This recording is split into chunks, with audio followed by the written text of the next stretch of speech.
Hey, how are you guys doing? Apa kabar? And selamat pagi. Last few days, I received a number of questions asking me, okay, how to stay longer in Bali.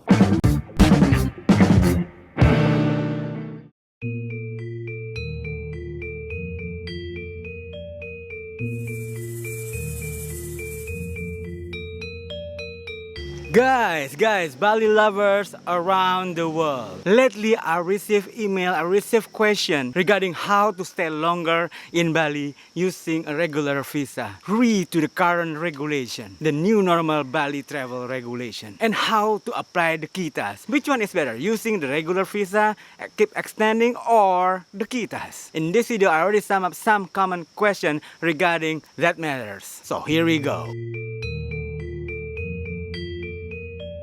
Yes, the Philippines and the rest of Southeast Asian countries entitled to get free visa for 30 days. But you cannot extend it. So 30 days and then you have to fly out. If you plan to stay longer than 30 days, let's say you want to stay for 50 days, then you have to apply the visa on arrival at the airport when you arrive. Because the 9 Southeast Asian countries also belong to the group that can get the visa on arrival. So far there, 60 countries can get visa on arrival. Yes, this list. You can pause this video to find your country. If you find your country, all you gotta do is just make sure your passport still valid for 6 months and a return ticket or ticket to other country as your next destination. This visa gonna cost you 500,000 Indonesian rupiah, so it's about 33 euro or 35 US dollars. That to stay 30 days. Later on, you can extend this visa at the immigration office to get another 30 days. But remember, you have to extend it about 2 weeks before it ends. Just ask visa agency to help you so you don't have to back and forward to the immigration office. All you gotta do is just come on day 2 to get photo. So total you can stay for 60 days with visa on arrival. Then you have to go. But remember, you have to extend it at least 10 days before the visa ends.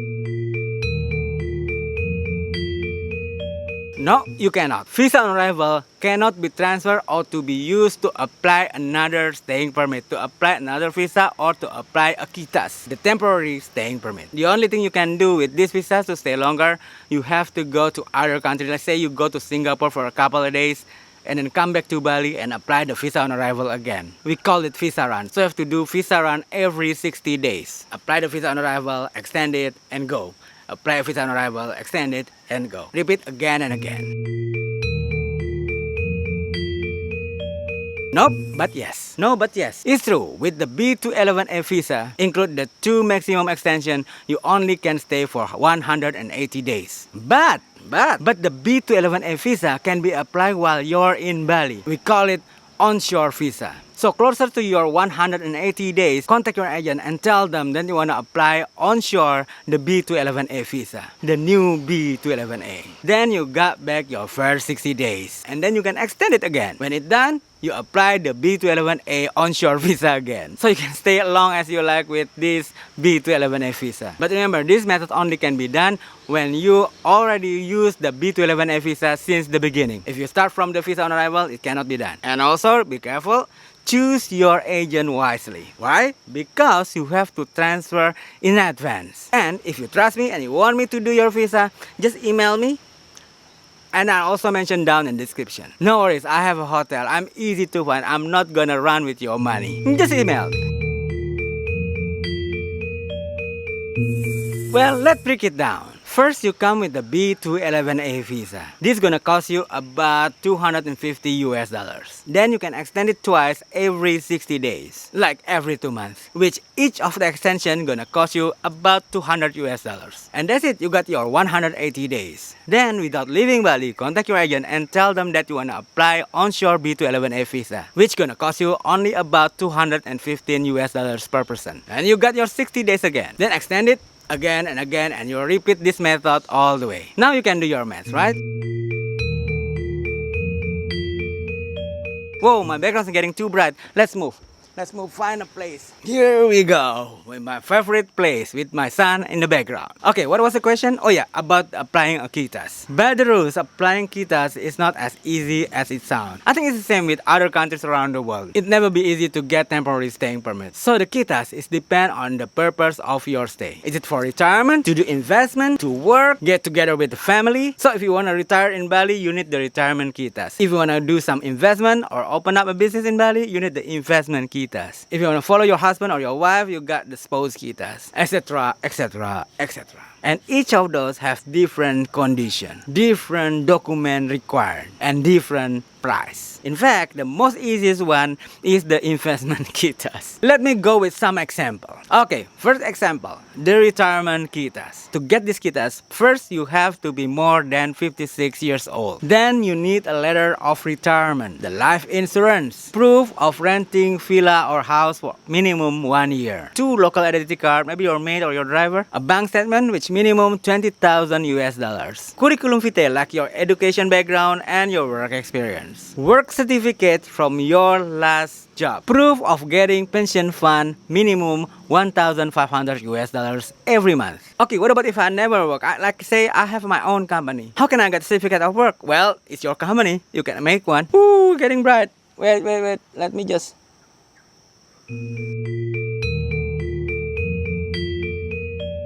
This staying permit is for those who have a plan to invest. It's for those who have a plan to open up a business in Bali or Indonesia. Let's say you want to open up a restaurant. Let's say you want to open up a cafe, small hotel, etc. And the price of these kitas is depends on how many you are in that company, in that business. How many people investing in that business, in that foreign capital company. We call it the PMA. Let me give you an example. If only you alone, the price of investment kitas is 2,125 US dollars. And if there's 2 of you, 1,850 US dollars each. It's cheaper. And if there's 3 of you together in that business, it's down again about 1,575 US dollars. So it's more investor in that business, in that company. The kitas for each of you is getting cheaper and cheaper. And those price above I mentioned is already include the making of foreign investment company, the PMA, the virtual account for your company address, and the kitas to stay 2 years. But please pay attention. Oh, what is this, man?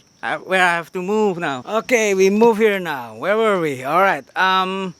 Okay, but please pay attention. Most agencies doesn't explain this. Investment kitas doesn't mean that you can work. You just have a right to invest, to have a company, to have business here in Bali or in Indonesia as the owner, as the investor. But to work, you have to hire people. Can be local, can be foreigner. If the foreigner, then your company will sponsor them so they can get a working kitas. And owning the foreign investment company, the PMA, it doesn't mean that you can go straight open your business. There's some business that require a license. For example, if you want to open up a restaurant, your company must have a restaurant license. And if you sell an alcohol, then you need to have the alcohol license. If you want to open up a hotel like this, then you need the hotel license. And so on. Of course, I can help you with that, but I just want to give you an information in advance so you can calculate your business project more accurately. Most of people who contact me want to do business here. I always suggest them to come first with the B211A visa. So they can search by themselves, look at the competitors, find the location until they're sure to open up business. Then, without leaving Bali, I can get you the investment kitas. I know it's happened a couple of times that somebody asked me to find location for them, make the business concept, rent the location for them, etc. The last time is our viewer from Australia. But not all people having that big trust, especially involving big money, right? That's why I always suggesting why don't them just come here first with the B211A visa, do the survey together, I can help you. And then when you are sure, we can get the investment kitas right here in Bali without leaving. So I think better I stop this. It's already a bit too long. If you're interested for more details, just email me. I can give you some tips. And to enter Bali is still the same. You need to be vaccinated, 1 dose, 2 doses, 3 doses. The 1 dose still need to do the quarantine 5 days. And for the 2 doses and 3 doses, no quarantine. Register and finish the profile in Peduli Lindungi app. As I mentioned in this video, I also mentioned down in the description, the health insurance cover COVID. I mentioned one in the description, the safety wings. Oh, for the safety wing. In some countries, you cannot apply the safety wing. Like Australia, Canada, even in some states in America. But this is how. I already contacted them and this is what they say. Just apply the safety wing when you enter Indonesia at the airport. When you just arrive and you get off from the airplane, just apply the insurance there. They said it only takes you 2 minutes to get the insurance. So you still can show to the immigration if they ask. I'm going to talk about these details in next video. Okay, after the health insurance, then you need the pre-departure PCR test, the RT-PCR test. 48 hours max before your departure. And then the visa, we already talked about this. And that's all. Share this video so more and more people know about this regulation, about how to stay longer in Bali. Hit the subscribe button for you who haven't, and smash the notification bell so you won't miss any update from me regarding how to travel to Bali, how to stay in Bali, and condition in Bali now. My name is Misa. I'm your host in Bali. See you in the island of God. Stay safe.